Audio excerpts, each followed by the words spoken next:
Hello friends, कैसे हैं आप लोग। आज हम बात करेंगे वेल्डिंग एसपीएम के बारे में। हमने एक कंपोनेंट लिया है वेल्डिंग का, जिसमें दो तरह की वेल्डिंग है और हम जानेंगे कि क्या चीज़ों का हम ध्यान रखते हैं और वेल्डिंग करते समय, और किस तरह से हमारी टीम एक वेल्डिंग एसपीएम डिज़ाइन करती है।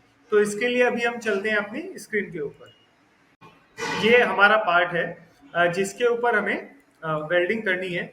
बेसिकली ये सैलेंसर का पार्ट है। इसमें हमें दो तरह से वेल्डिंग करनी है।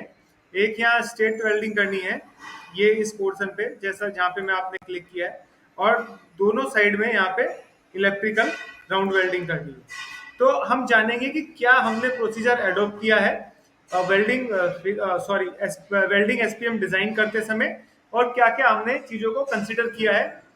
अब हम आगे बढ़ते हैं, इस पार्ट की हमने किस तरीके से वेल्डिंग एसपीएम डिजाइन की है। आप एक बार और ध्यान से देख सकते हैं कि एक स्ट्रेट वेल्डिंग है और दो इलेक्ट्रिकल वेल्डिंग है दोनों साइड पे। इस तरीके का पार्ट हमें इनपुट मिलेगा। बेसिकली ये उसका एक सब छोटा सा पार्ट है, इसमें पाइप भी वेल्ड होगा, वो अदर फीचर्स हैं, मतलब आगे असेंबल होंगे। हमें जो पार्ट मिलने वाला है वेल्डिंग के लिए वो ये पार्ट होगा। इस पे हमें स्ट्रेट वेल्डिंग और इलेक्ट्रिकल वेल्डिंग करनी है। तो अभी हम चलते हैं अपनी दूसरी विंडो के ऊपर। अब अब आप देखिए, ये हमने डिजाइन ऑलरेडी किया हुआ है। तो इस डिजाइन के ऊपर हम बात करेंगे कि किस तरीके से हमने ये डिजाइन किया है और किस किस चीजों का हमने ध्यान रखा है। अभी हम सबसे पहले बात करेंगे कि जो हमने ये स्ट्रेट वेल्डिंग की है। देखिए, सबसे पहले जो हमने से एल टाइप का डिजाइन किया है, अगर हम बात करें तो एक सवाल हो सकता है कि एल टाइप क्यों डिजाइन किया है, ये स्ट्रेट डिजाइन क्यों नहीं रखा है। रीजन इसलिए कि एक ही आदमी इस पे दोनों काम कर सके। अब आप देखेंगे जहाँ पे मेरा माउस है, यहाँ पे आदमी खड़ा हो सकता है। तीन मतलब एक डोर इस तरफ है, एक डोर इस तरफ है और एक डोर इस तरफ है। तो एक ही बंदा पहले यहाँ पे वेल्डिंग करेगा, फिर ये पार्ट उठा के यहाँ लोड करेगा। तो हमने वो सिंक्रोनाइज भी किया है कि एक ही आदमी दोनों मशीन को चलाए, और जो वेटिंग टाइम है उसका भी हमने यूटिलाइज इसमें बराबर बराबर किया है। तो लगभग लगभग जो ये पूरा साइकिल है 2 मिनट के अंदर अंदर आ जाएगा हमारा, जैसा हमने मैक्सिमम साइड में अभी कैलकुलेशन की है। तो एक ही बंदा दोनों मशीन पे काम करेगा, वेट टाइम हमारा एलिमिनेट हो जाएगा, लोडिंग अनलोडिंग टाइम एलिमिनेट हो जाएगा, ताकि इधर प्रोसेस होता रहेगा। अब हम बात करेंगे फर्स्ट पोर्शन के बारे में कि हमने जो स्ट्रेट वेल्डिंग की है वो किस तरीके से की है। जैसा कि आपने देखा होगा, बहुत सारी मशीनें देखी होंगी। अब हमारे पास दो ऑप्शन थे, या तो हम पार्ट को मूव कराएं या हम टॉर्च को मूव कराएं।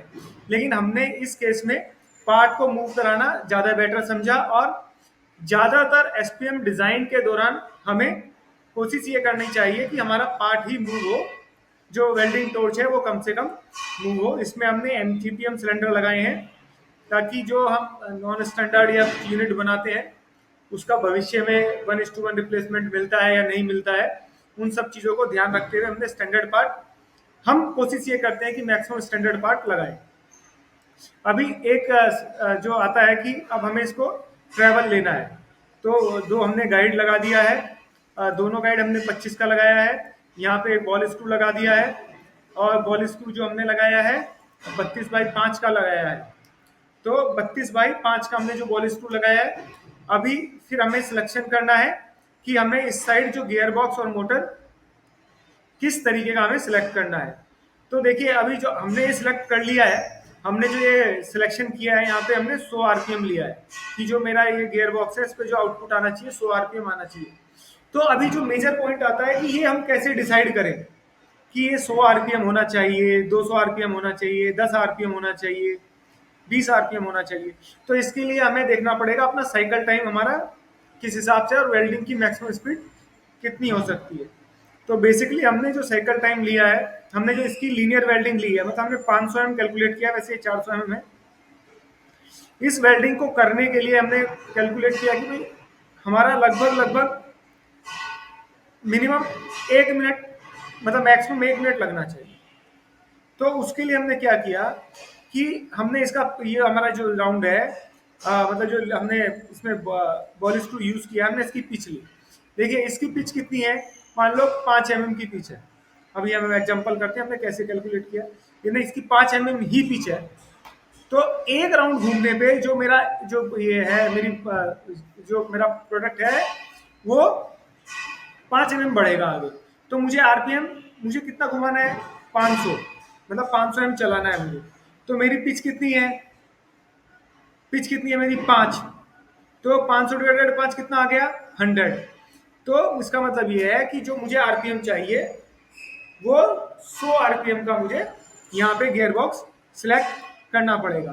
तो इस तरीके से हम, हाँ इस तरीके से हमने इसका सिलेक्शन किया है। ये हमने स्टेट चलाया है और ये सिलेक्शन कर लिया है।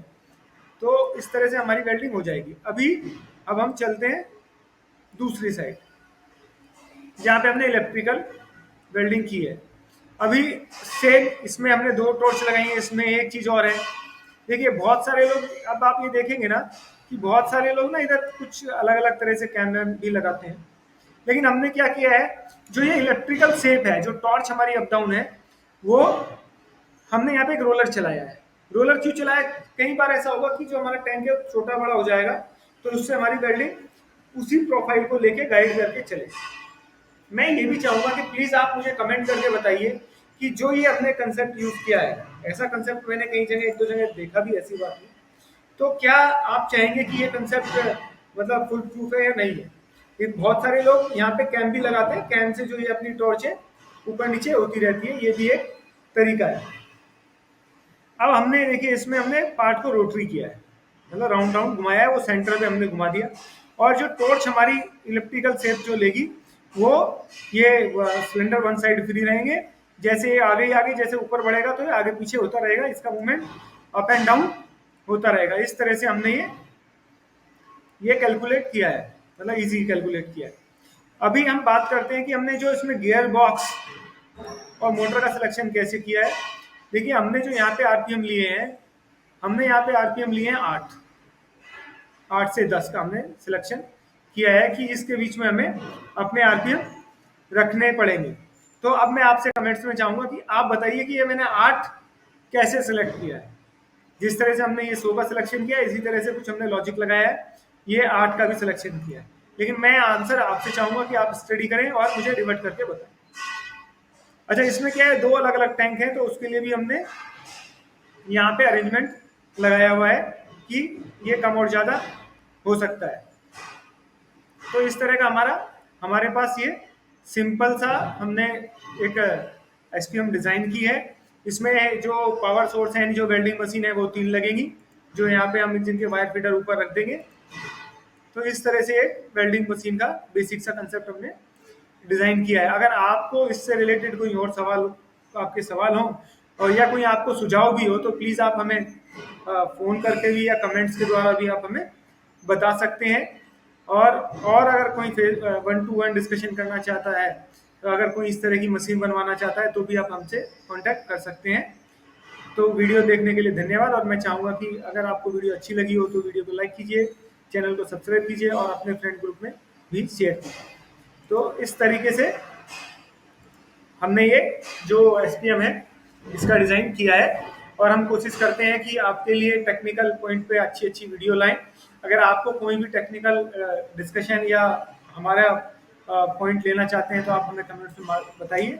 हम डेफिनेटली उस सब्जेक्ट के ऊपर कोई वीडियो या कोई भी डिस्कशन जरूर करेंगे। धन्यवाद, नमस्कार।